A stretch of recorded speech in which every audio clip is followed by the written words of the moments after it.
Welcome back to another week of Ask Me How I Know. Happy Black History Month. It's your girl, Coach Ebony said, Ebony Isis Booth. I'm me, you're you, and we are here.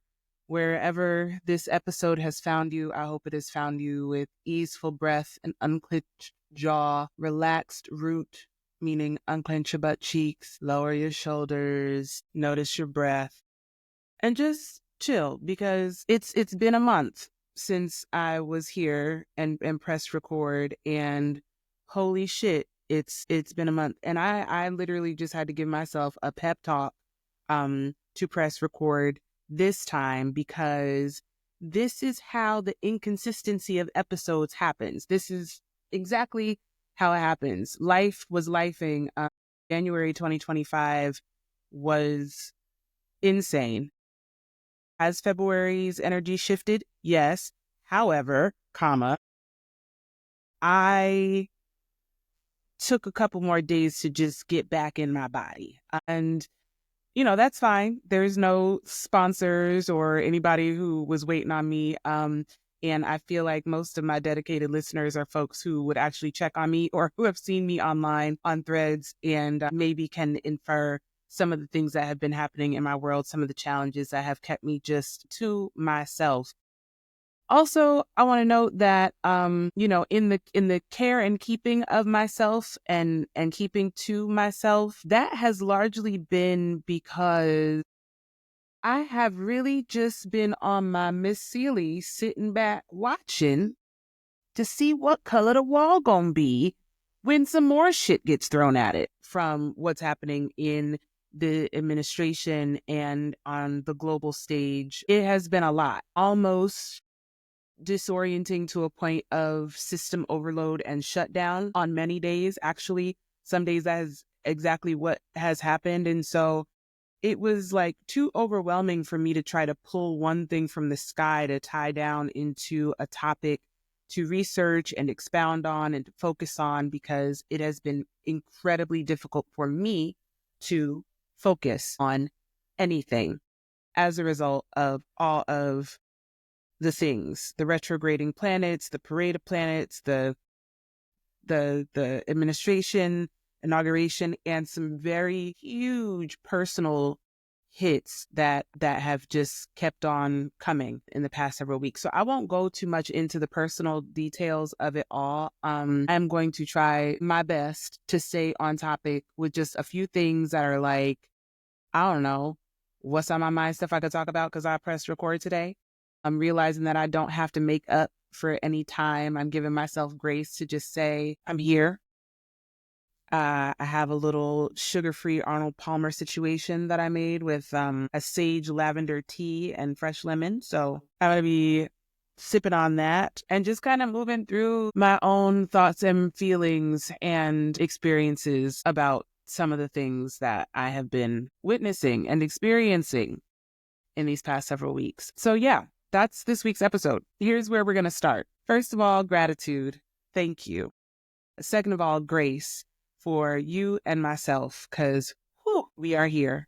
We are yet alive, breathing, being, doing whatever it is that you are doing as you listen to this or watch it online. I am so grateful to you for doing that. So thank you. I forgot where the camera was for a second. It's right here. So yeah, thank you. I really appreciate that.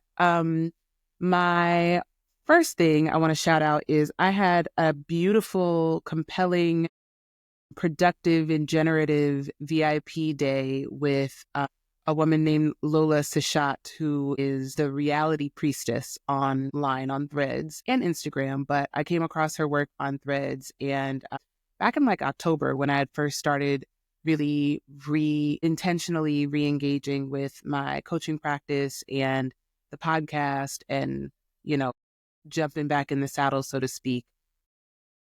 And I was granted a half day VIP session with Lola, who does brand support. And I don't know, she's kind of like a spiritual entrepreneur consultant that has really thoughtful, compelling ways to pull out the all the different textures of spiritually inclined and engaged business owners to really tap into their it factor. And we kept getting postponed. So October didn't work, then November didn't work, and then it was like, you know what, it's going to happen when it happens, all in due time. And then in January, it was time. So that was one of the highlights of things that took place in January, was me being able to sit with Lola and sort through what am I doing? Like, who do I serve and how? And what makes that special? How do I talk about that thing and bring it to the forefront? Which one of the biggest things that I took away from that session was authenticity. Not necessarily the authenticity of my coach partners, but my authenticity. It felt so aligned because my goals, words that are kind of guiding me, that I selected to guide me in 2025, are authenticity, wisdom, and joy. And integrity is kind of always there too. Authenticity, wisdom, joy, and integrity being some guiding lights and core values of mine going into this year. And it was so fascinating to me how when you set an intention, when you speak the thing into existence, sometimes that can be the scariest part, is like being afraid to say it out loud or to tell someone else. But once you do that, you give it life and energy. You literally give it your breath. You speak it. When you write it down, you spell it out, and then you speak it, you animate it, you give it life, wings. So much can happen there. So it was a really amazing and impactful discussion that I had with Lola. I won't go into all the details of what is coming as a result of that, partially because that's not even what I started to talk about. But one of the things that came out of that was some of the books that I kind of tore into in January and then got derailed from because of some of the other things that I'll get to in a moment. Stick with me here. But these two books that really aligned with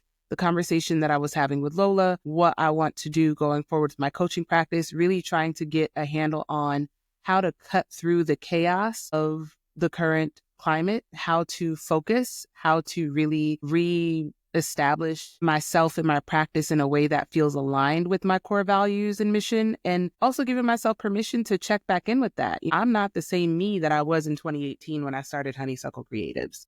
A lot of the lessons that I have learned since 2018 when I started my consultancy and started consulting and training in the racial equity space, diversity, equity, and inclusion, creative engagements, community engagement events, literally Honeysuckle Creatives is a consultancy that is designed with people of color in mind, right? So it functions off the ideal that we deserve to see ourselves elevated, and how to create engaging and courageous spaces that amplify that goal and mission while really feeding the joy factor in the hearts and minds of Black and Indigenous people of culture in this world, right? So 2018, knew what was up. Somewhere along the line, the journey, if you trace the dot on the map of my life, there have been some twists and turns and things like that. But that intentionality is still with me because it came from my heart, from what I really believe that my life's calling and my purpose is. So I'm finding my way still and giving myself grace to still be finding my way. And I've learned a lot along the way. And I needed to give myself permission to reassess where I am, and to do that in a way that feels true and unique to who I am as a peculiar Black girl named Ebony from New Jersey, who has lived a very specific life that has led me to this moment. So I needed to have a recombobulation session of sorts. And Lola Sachat, ladies and gentlemen, was that girl to do that. So the reality priestess, get into it. All right. So I wanted to say that. As a result of my conversation with Lola and thinking about a sales funnel and creating one that doesn't make my teeth itch, because fake, people be faking, and that annoys me when fake people who lack integrity come up with models where they're basically like melting down the master's tools and forming them into different methods to extract money from people based off like fear mongering and judgment and ridicule. It gets on my whole nerves. So not wanting to do that, but wanting to really be able to turn on my light, get over my fear of being perceived, so that I can avail myself to people who actually need my support, which are Black women who are still out here navigating these streets in corporate America, having to collect their checks so they can go buy their $12 eggs. You see what I'm saying? So like, it's one thing to have the privilege and positionality to be able to like sit on threads and sit on social media and like, drop fire memes to tell people what they ought to be doing. It is quite another to spend dedicated time hour by hour with Black women who are in leadership roles, who are navigating these very toxic spaces that we get to pontificate about on social media. Like, those sisters are the ones who actually need our support. The sisters who are, newly appointed to their leadership roles. I'm talking into 2024, you step in the door, feeling real grand, right? You got your family and support system. Everyone's rooting for you. You did all the things, you took all the classes, got the good grades, fast track to success, or maybe you took the long road, whatever, but you have arrived in a position where, say, for instance, you're making more money than you ever thought you could, right? And you find yourself inside a very contentious battleground on a social level, interior to your organization, maybe your department, even in your office. It could be antagonization taking place in your inbox right this second. And that is actually having a direct impact on women of color who are in leadership roles. And the crazy thing about it is, like, once you are in that role and in that position, you then have like your whole family on your back. You got the children, the husband, the partner, the mom and them, the cousins, the community that you serve, your sorority, the people who depend on you because you have stepped into a role of leadership, not just by definition of your job title, but by behavior and action of who you are in community and how you show up. And that responsibility can be a lot to bear.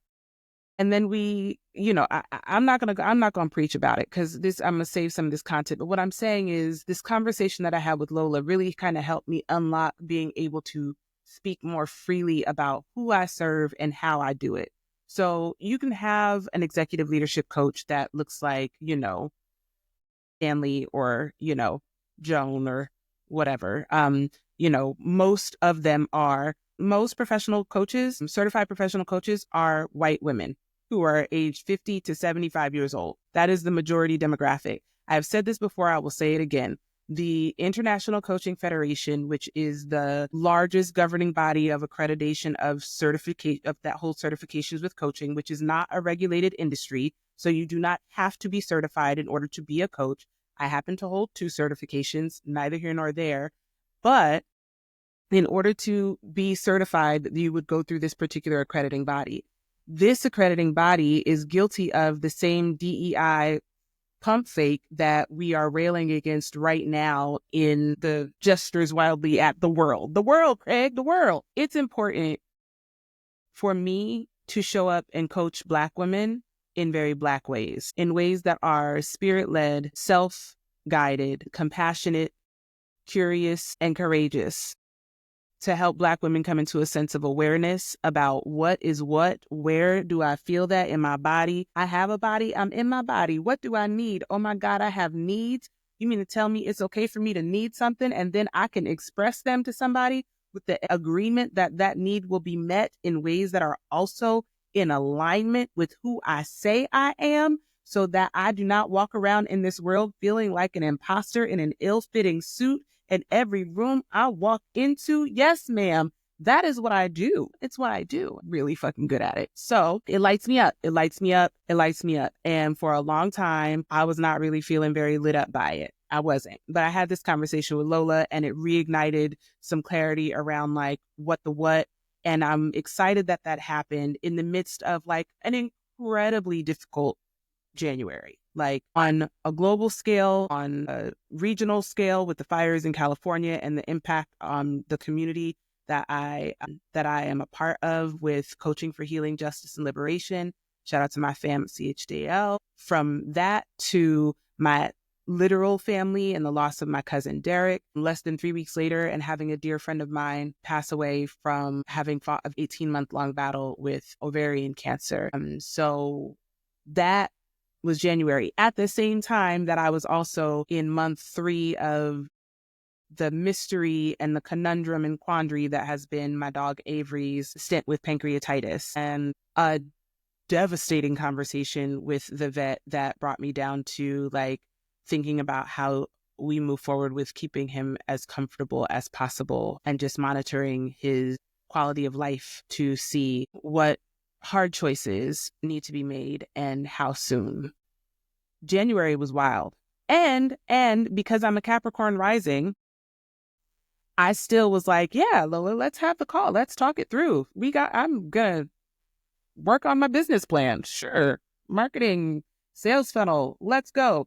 So I was still doing that. I took 3 weeks off from Ask Me How I Know, which you may or may not have noticed. And in that time, I also recorded a podcast. I was a guest on a coach partner and friends podcast, Your Creative and Magical Life with Cecily's Typewriter Tarot. That was really good. I got to chop it up with Evan Narciss, who is one of the writers of the Black Panther graphic novel Pantheon. Slight brag, and we got to talk about Octavia Butler in the Parable series. No big deal. It was pretty lit. So like, as the world burns, as my heart breaks, as my bank account dwindled, your girl was out here doing things. So I am very grateful because January was full and abundant, and spirit showed out with making it possible for me to get to New Mexico on some points and a wing and a prayer, child. The day that the tragic accident in Washington, D.C. and the Potomac River took place, that morning I woke up getting ready to fly to Albuquerque. And, you know, I don't know, but I was safe, and Avery was fine and took it like a champ, and we did it. And I was able to make it to a tambor and an Ocha celebration of my padrino. I was able to make it to the river to lay down some offerings and spend some time with my grieving friends. I feel so blessed. And y'all, I'm so tired. Because when I got back, I was sleepy. I was so tired. Oh my God. So I slept for like days, it seems like. The whole weekend, the whole 9. I took an extra day off from work to sleep some more. And I just needed to recover and get back in my body. I am still trying to tell y'all. See, I'm still trying to get to this book that I'm listening to. The YouTube Formula by Darrell Eves. Darrell Eves, I think his name is. The YouTube Formula is all about how to YouTube, because I have this app, I have this podcast, I'm recording the things, I'm not really doing anything with it. I haven't necessarily been sharing it strategically to my Substack. This has still very much been a labor of love of me just like getting the words out into record and then trusting the Riverside production studio to handle like the heavy lift of it. And I think I'm doing okay, but I'm wanting to learn more. So I've been listening to the YouTube Formula to help me do that. At the same time that I've been doing that, y'all, I've also been watching an update on Our Family on HBO Max. And these people was recording blogs every day on YouTube, and then you get these ads and you have to do the commercials and give the people what they want, and then the people be in the comments all in your business demanding that you show them some more stuff and all that. And like, I have no desire. I don't think it's not who I'm looking for.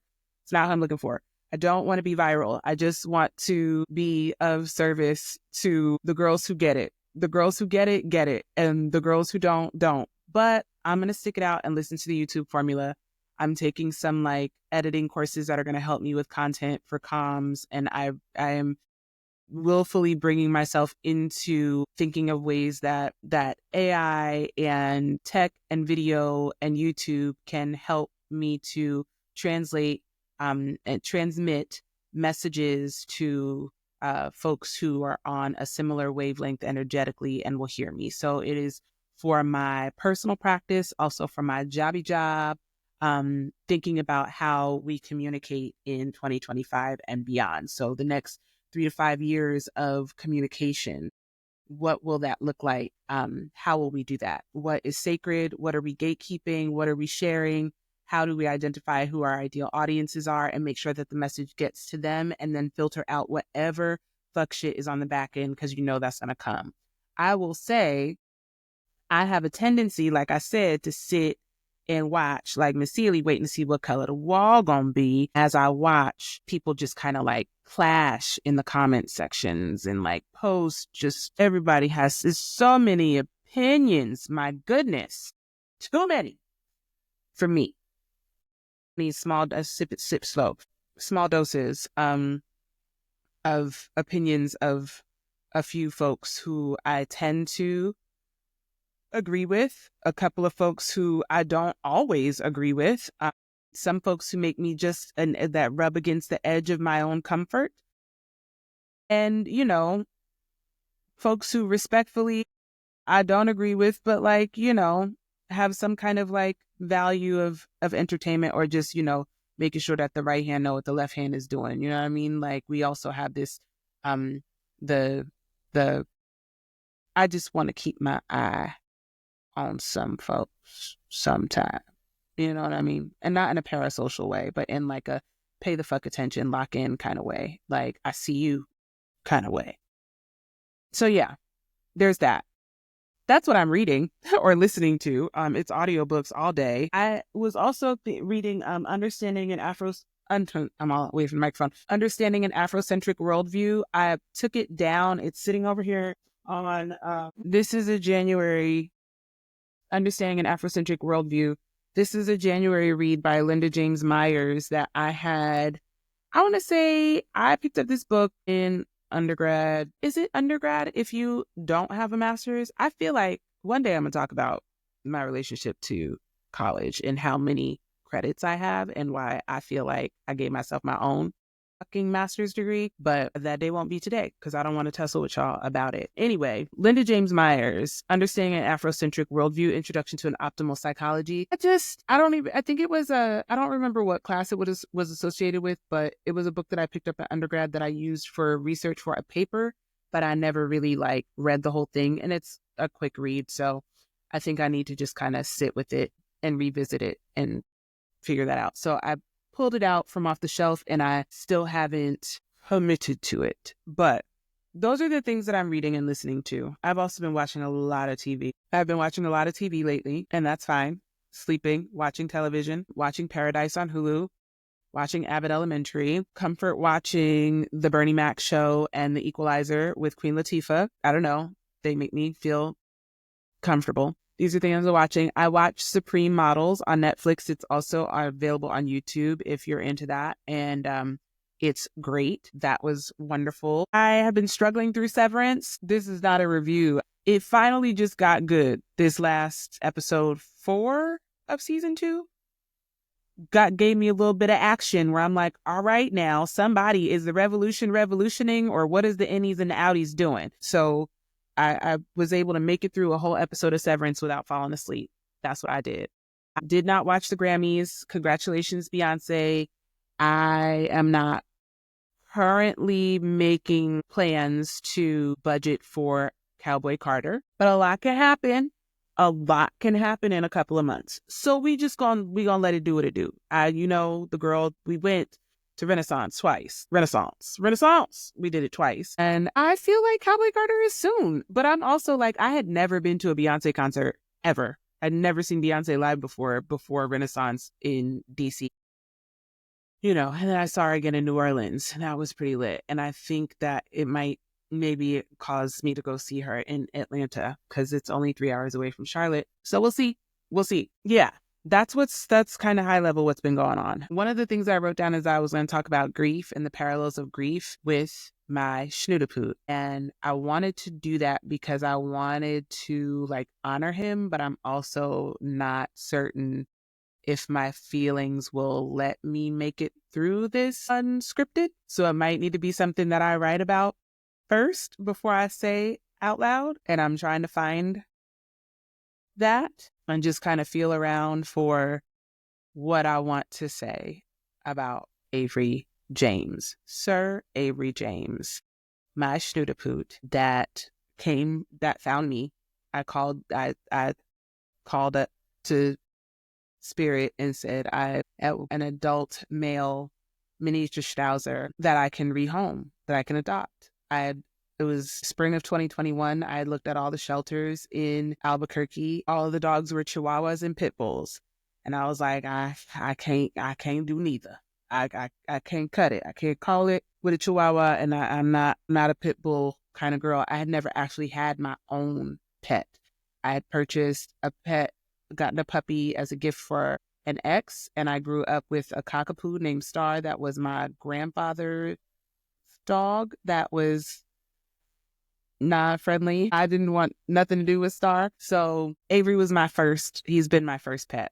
He is my first pet. And really magically, like the weekend that I got him, we had gone down to White Sands from Albuquerque, driven down to Las Cruces for like a working retreat with the homegirls. And I was really trying to call this in, and I went on Craigslist and literally found an ad for a 7-year-old miniature schnauzer male who needed a new home. And I called the man in the ad. We had a conversation about Avery. He told me his story and his wife's story and why he was rehousing him and how he'd had Avery since he could fit in a coffee can and, the whole nine. And he sent me a picture of him. He was so scruffy. He was like, COVID's been hard on us. We can't afford grooming. I got a new kid.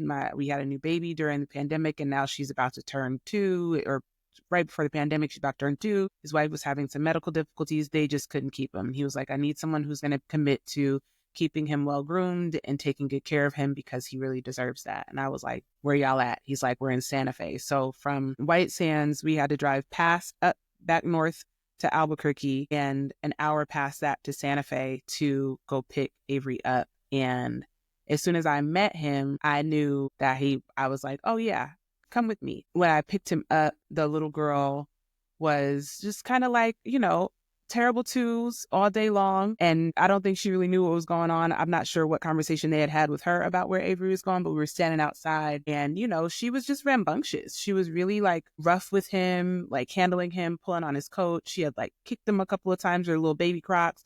At one point, she like dropped rocks on me like while I was bending down, like engaging with Avery. And he was so stoic and quiet and calm and in a protective way also of her, even though she was like terrorizing him and had like cut chunks out of his eyebrows, all kinds of stuff. And I was like, I'm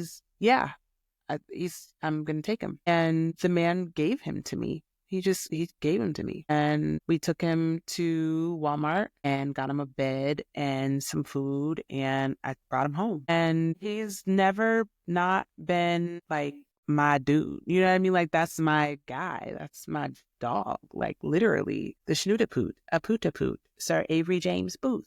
And I named him Avery James. His name was just Avery, and I didn't want to rename him, but there was something about the Avery and the grown manness of it all. And when he got groomed, he had these like mutton chops that made him kind of look like Uncle Phil in the face. He'd gotten like this, it was like this teddy bear cut. So his face was more round and he had this white beard. And I was like, he looks kind of like Uncle Phil from Fresh Prince of Bel-Air. And so I named him Avery James after James Avery. And that's been my guy ever since. And he's not doing great. He's having a hard time keeping food down, and he's got pancreatitis, and he's older. He was 7 when I adopted him, and now he's probably about 11.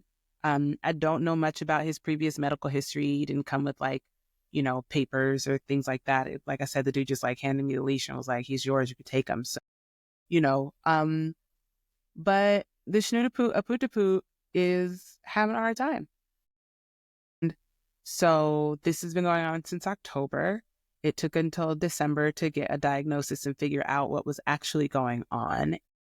He lost a lot of weight over that time and is still losing it and is still having a hard time keeping food down and trying to figure out a baseline of normal. He kind of keeps having these episodes and spikes in the pancreatitis. And so it has been expensive and stressful. And the money's not really the thing. Like, I'm not saying, oh, it's so expensive. I'm just saying, like, you go to the vet and spend the money hoping that you get a different answer from the vet. You know what I mean? That will make him feel better. And it has gotten to a point where the vet is like, more tests and more answers will likely come back with something worse than what we already know. So there's no cure for pancreatitis. It's really just about pain management and diet. And the pain management and diet can deteriorate, or the animal can continue to deteriorate despite the management and diet. And so, yeah, he's having a rough go, and we'll have like 10 days of he's doing okay. And then 3 to 4 days of shit. Is he okay? And so we've been on this 2-week roller coaster since December. And we're all tired. And by all, I mean me and all my parts, and the Schnooderpoot and all of his. So continue to keep us in your prayers. But I just wanted to say that, like, beyond, Avery's GI tract issues, like, this dog has been more than a companion. He's been a spirit guide. I really feel like there's an ancestral presence about him, that he was sent to cover me as I made some really crazy moves and transitions, from leaving New Mexico, moving to Baltimore, moving to Northwestern Maryland, moving to Charlotte. He's been with me in the passenger seat, literally my shotgun rider. And aside from that, also just my immediate companion. Like, even when he's not, sometimes Avery would like not really want to be bothering me. He's like, I'm gonna sleep downstairs. I got my eye on you. But that was really to protect me, just to cover me, to protect me, to see about me, to check on me, and to love me. And I've never had a pet before. So I didn't know what that was like. And I do now.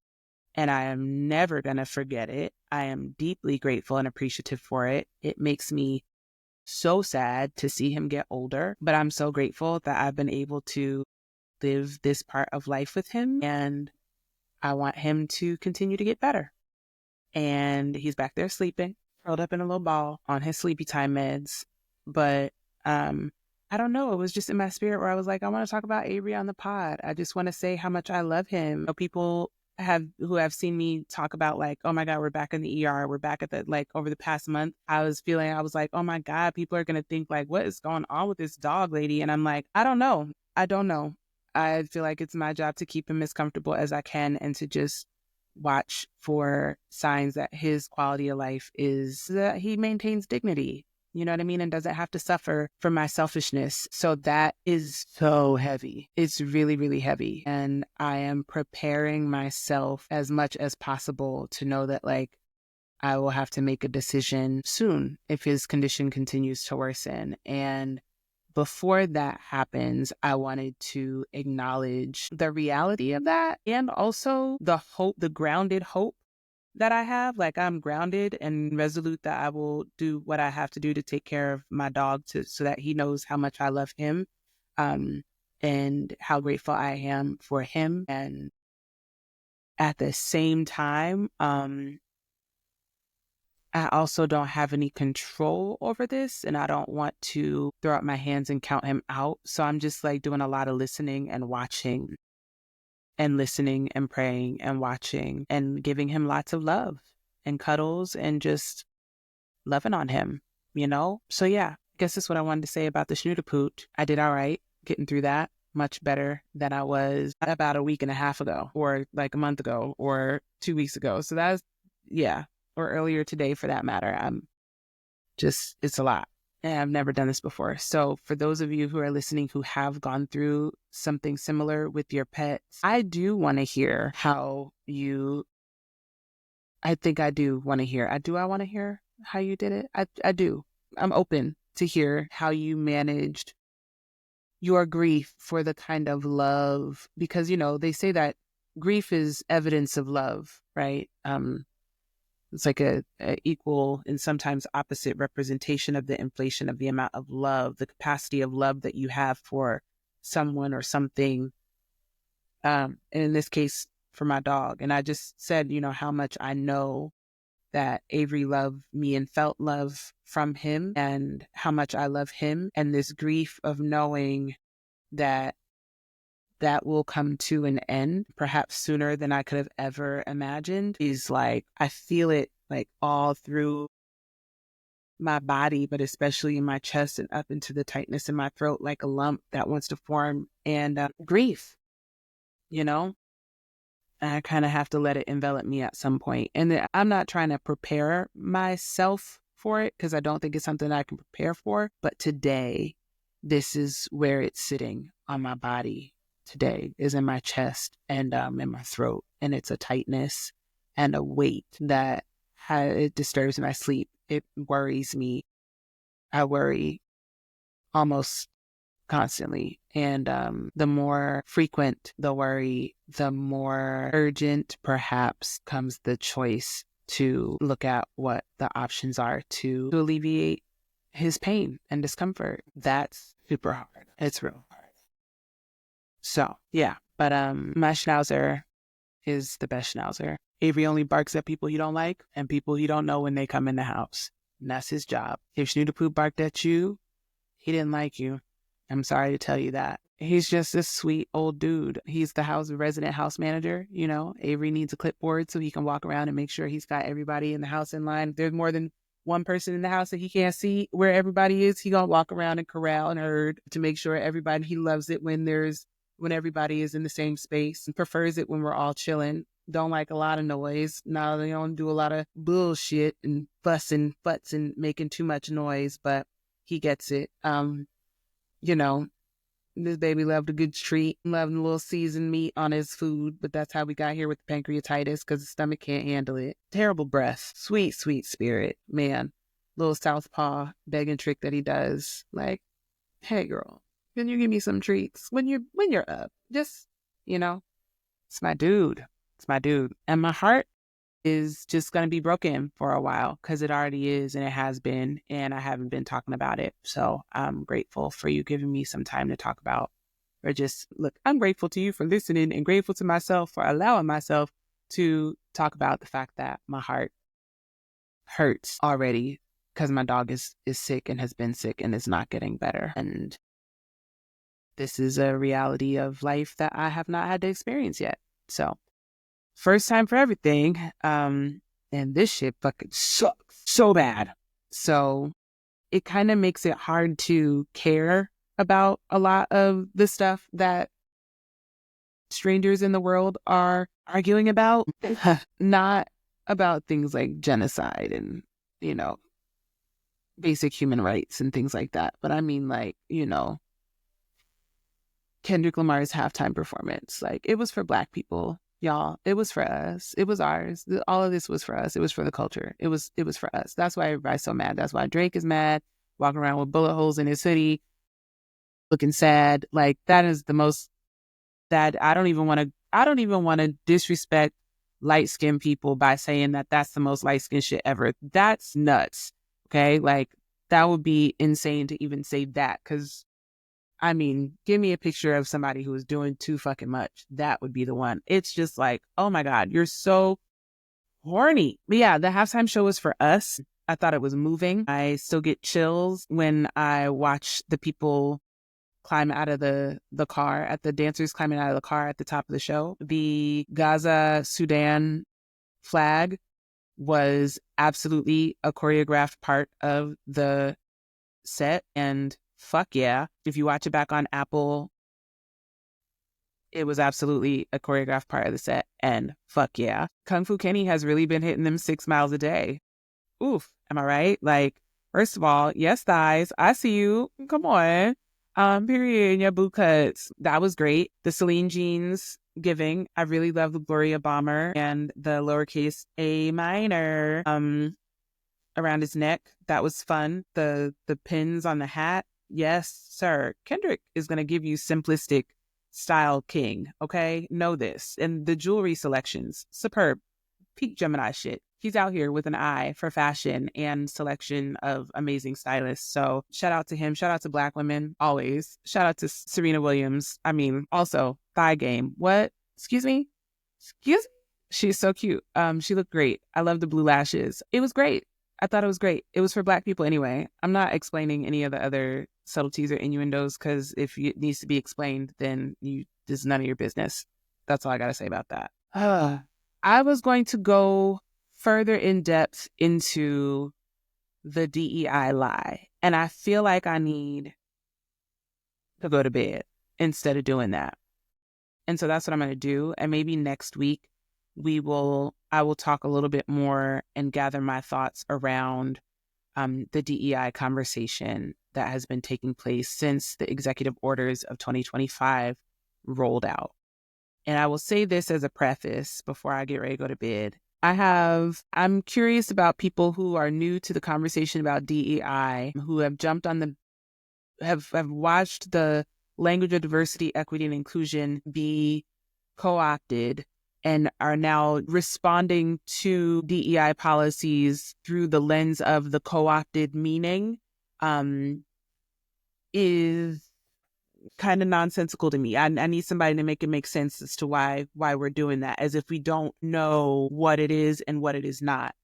Diversity, equity, and inclusion, racial equity, courageous conversations about race, different summits, organizations, trainings, critical race theory, sociology, urban studies, wheelhouses of folks who have been practitioners in the equity space, fighting for equity, people who have been the only Black person in the room in their jobs and positions and roles, people who still are the only Black person in the room in their work and jobs, people who still have to carry on the mission of advocacy through policy, through procedures in the education systems, especially in private education, because holy shit, that's crazy. I am one of those people. Me. I have done that in my professional career for the past 25 years. I'm not new to this. I am true to this. When I was 12, about to turn 13 years old, my parents relocated me from Scotch Plains, New Jersey to Aurora, Colorado, Denver metro area, and I was enrolled at South Middle School. The day that I went to start my first day of classes, I had to go into the main office to get some registration paperwork or whatever. And when I was coming down the main hallway, I saw the school mascot on the wall in the building, and it was a giant wooden cutout of a South Middle School. So there was a rebel soldier with holding a Confederate flag, stubble, like a corncob pipe, and like a rebel, like a fighting rebel kind of figure on the wall in the hallway. And I was like, what the fuck is that? Like, no, that's racist. Very much. That is racist. I can't go here. And I came home and I told my mom.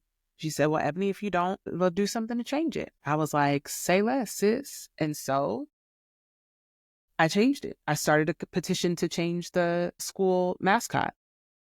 We filed a petition. We got students in line, the Black students on board to organize around it. We we made a huge competition of it throughout all 3 grades in the middle school, and by the time I left 8th grade and went to high school, the following year, the mascot had been changed to the South Lobos, which, was a policy change that reverberated into other schools in the district who also changed their mascots from problematic logos. So as far as organizing, your girl's deep in these streets. Okay. We've been out here. This is my life's work. I am a Black woman named Ebony from Scotch Plains, New Jersey, first generation. This has all been on common sense, ancestors' prayers, magic, and organic intellect that any of this shit happens. There were no silver spoons or handouts, so to speak. It's really been about strategy and negotiation and the strength of culture and presence of spirit and self-led energy in community with people who also saw me and poured into me, that I've arrived at this place in the world. And being a cultural strategist and community engagement specialist and organizer, event producer, performance artist, and a creative writer, a poet, and having that be how I got here, I am called to pause and observe and be strategic about what I say and when and where, to whom and for what purpose. I am skeptical about how to use certain platforms in doing that, because I've seen a lot in my time. Over these 25 years, I've seen a lot, and some things never change, and then a lot of shit is different. So I'm still finding words, but I think what was happening is, while I was trying to find words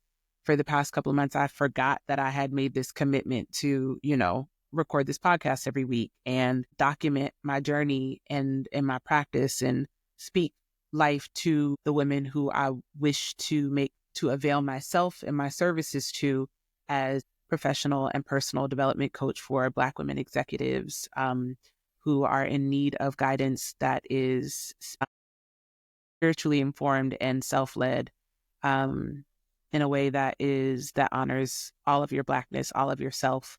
Yeah, that me. So I want to talk more about my experience with the diversity, equity, inclusion space, especially because I feel like I said in 2020 when I realized that they don't mean it.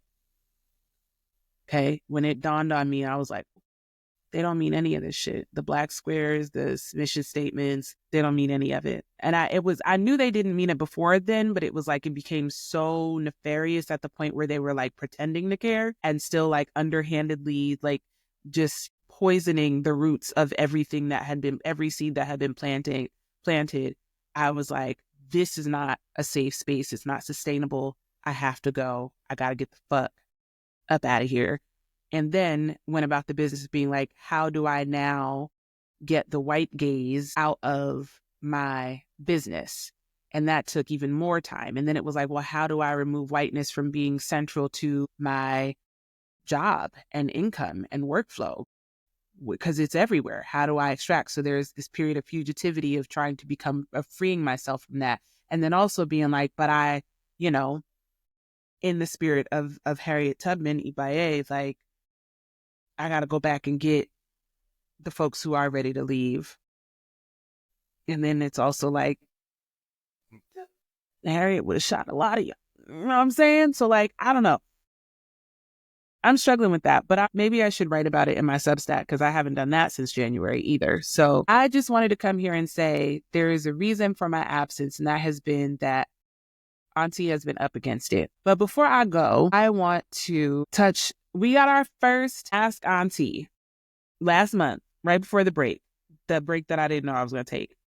We got our first Ask Auntie, and it comes from a beloved friend from Threads named Jacqueline Michelle. I'm not going to read the whole Ask Auntie. It is a beautifully written, very detailed description of the perfect romance that gets into another question. And so I want to honor the writing and also say that this is like a whole episode worth of writing. And again, it's past my bedtime. So, but I didn't want to wait yet another week before addressing that this Ask Auntie has been sitting in the inbox, and I want to say a couple things about it. So I hope I do it justice, and please forgive me if I seem glib in my response, but I'll let y'all figure it out. So this is Ask Auntie from Jacqueline Michelle. A little bit of background. Jacqueline Michelle the letter reads, I'm trying to jump through like key points, high notes.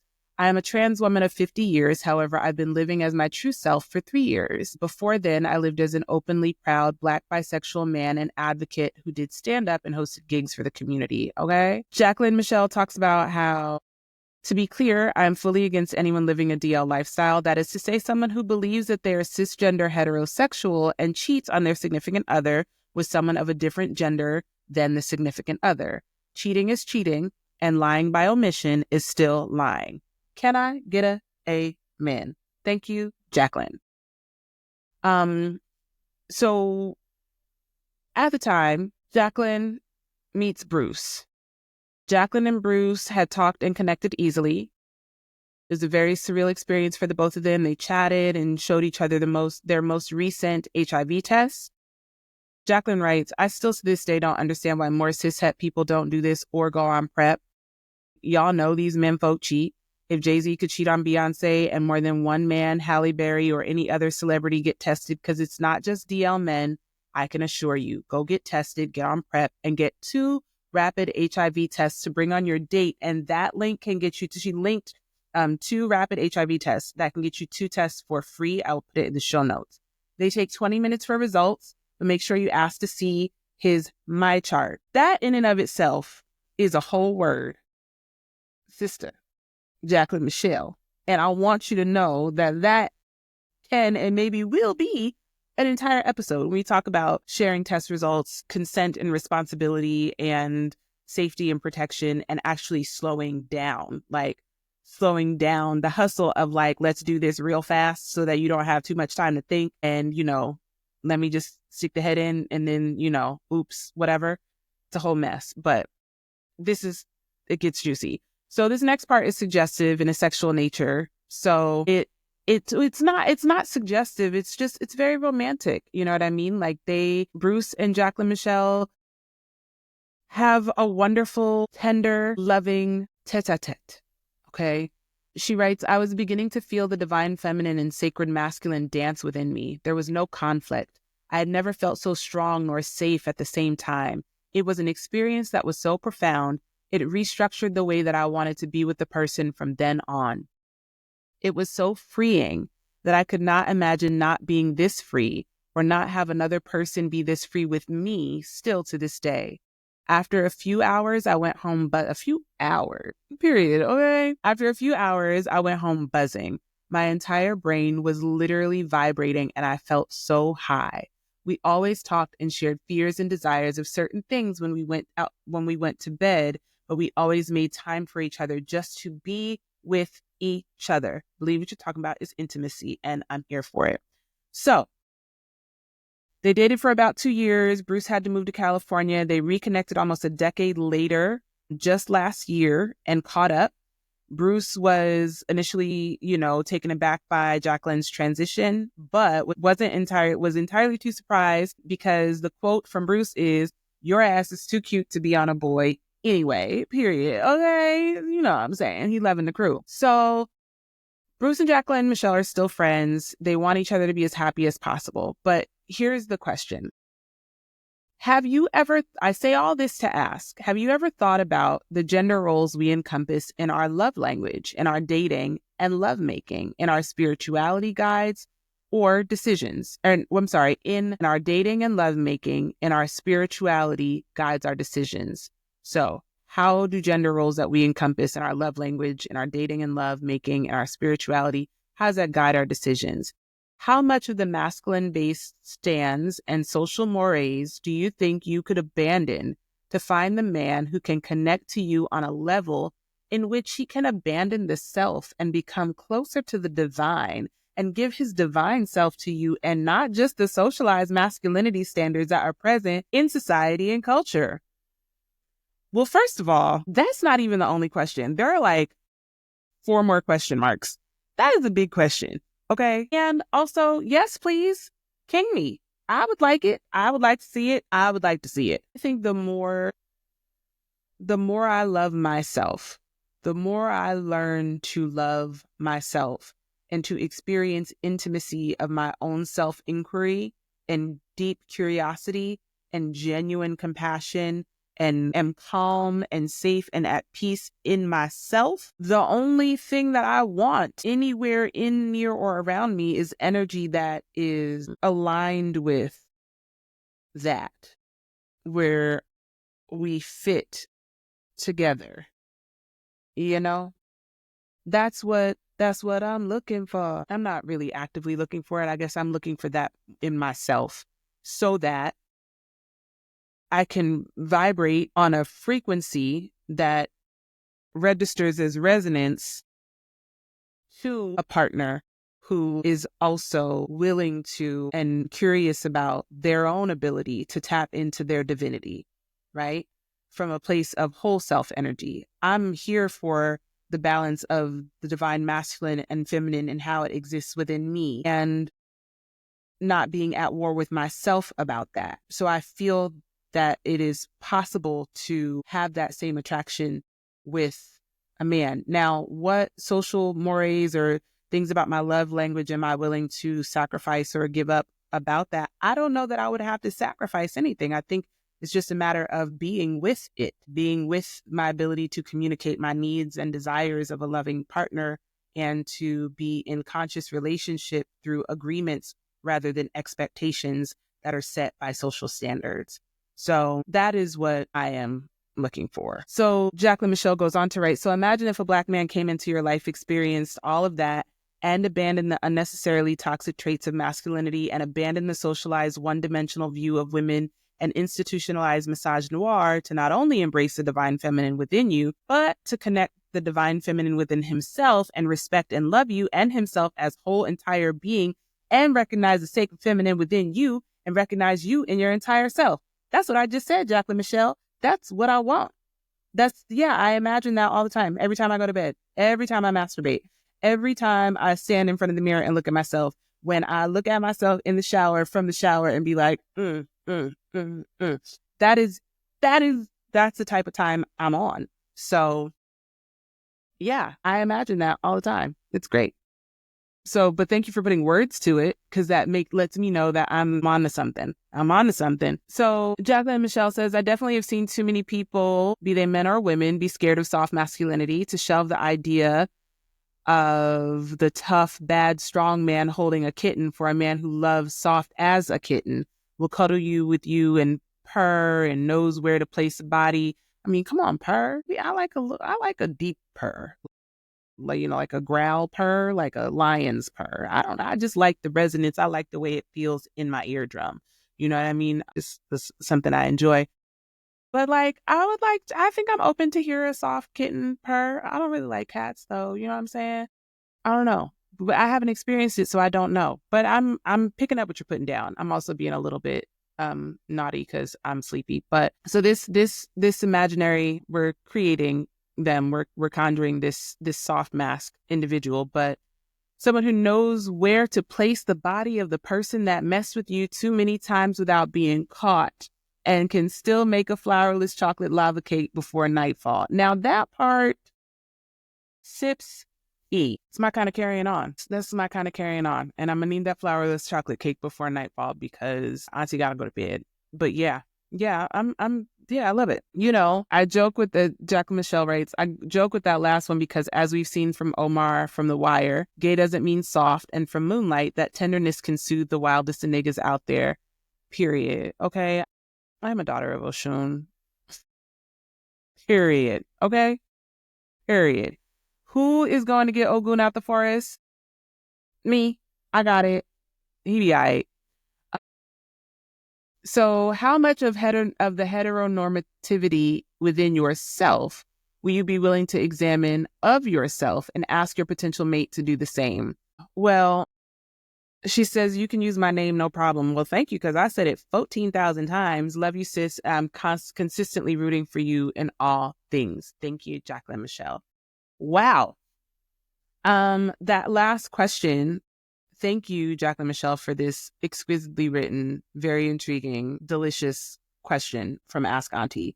How much of heteronormality within myself would I be willing to examine of myself and ask of my potential mate to do the same?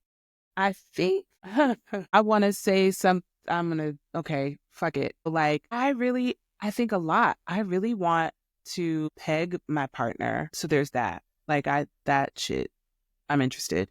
I am curious and interested in that level of erotic pleasure. So totally interested, open. So that's a lot of my heteronormality that I'm like, fuck that. Let's try something else. So I would say a lot of it. I am interested in what pleasure looks like, the politics of pleasure and the freedom, the liberation of ecstatic joy and embodiment and vulnerability and willingness to soften and to soften into another person and one another. And also where can I be rigid or stronger or, firmer in ways that make my partner feel safe and necessary and loved and celebrated. And, how can but that requires this level of curiosity.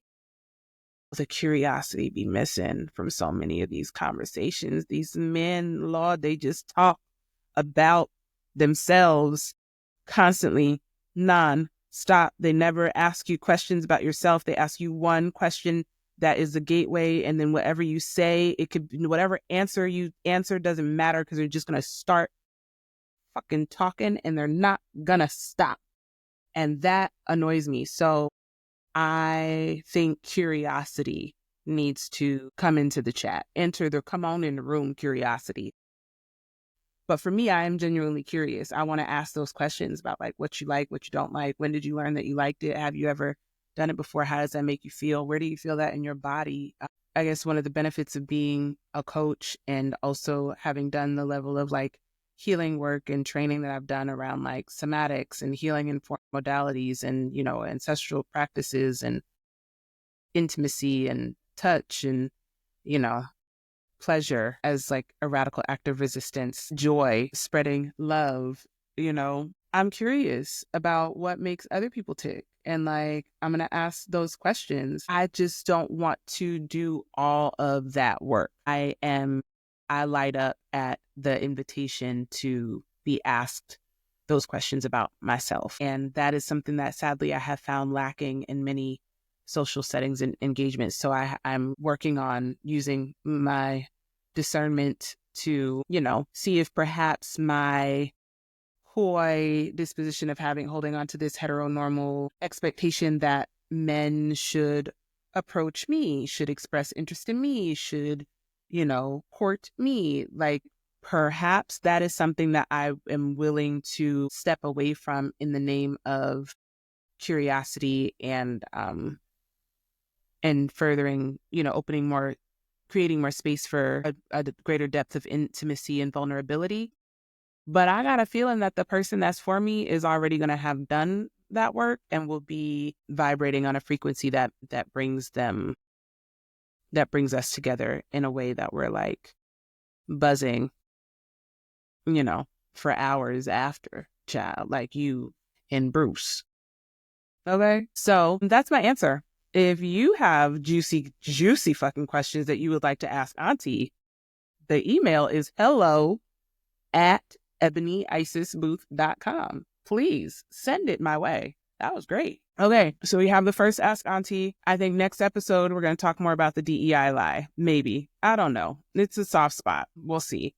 Thank you for holding the ranting and ramblings of this entire episode that has existed based off notes that I took on 2 sticky notes. I just wrote down things I want to talk about, and I think I covered everything. Sorta. I kind of abandoned ship at the DEI part because I'm like, that is too much. I didn't really get past middle school. Isn't that how I got here and why I don't feel like talking about it? But I also feel like it's necessary because y'all, they're setting you up, and don't fall for the okie doke because that's exactly what it is. So I do feel like I have something to contribute to that conversation. I just need to sleep first. But thank you for tuning in to another episode of Ask Me How I Know. Let's see. The YouTube formula would like for me to tell you to like and subscribe to my podcast and my YouTube channel. My YouTube channel is at Coach Ebony Said. Please, full episodes, watch them, like them, comment on them, tell a friend, like and subscribe. The podcast, you can listen to anywhere you get your podcasts. I prefer Apple Music. You can watch the full video if you watch Spotify podcasts. It's there too, but I prefer if you do that over on YouTube. So I'll probably get better at it. I don't know. I don't want to be like them weird white people, but I also would like to have more than 100 subscribers by the end of February because that was my goal for January, and then I got my shit rocked. So please subscribe to my YouTube channel. And we're going to keep it cute and ad-free over here, but you can always tip me. You can hit my Cash App at $honeysuckle creatives or Venmo Ebony Isis. So that's all I got for real this time. Thank you for sticking it out with me. I love y'all so much. You continue to be light and shine. I'll see you next week. Okay, love you. Bye.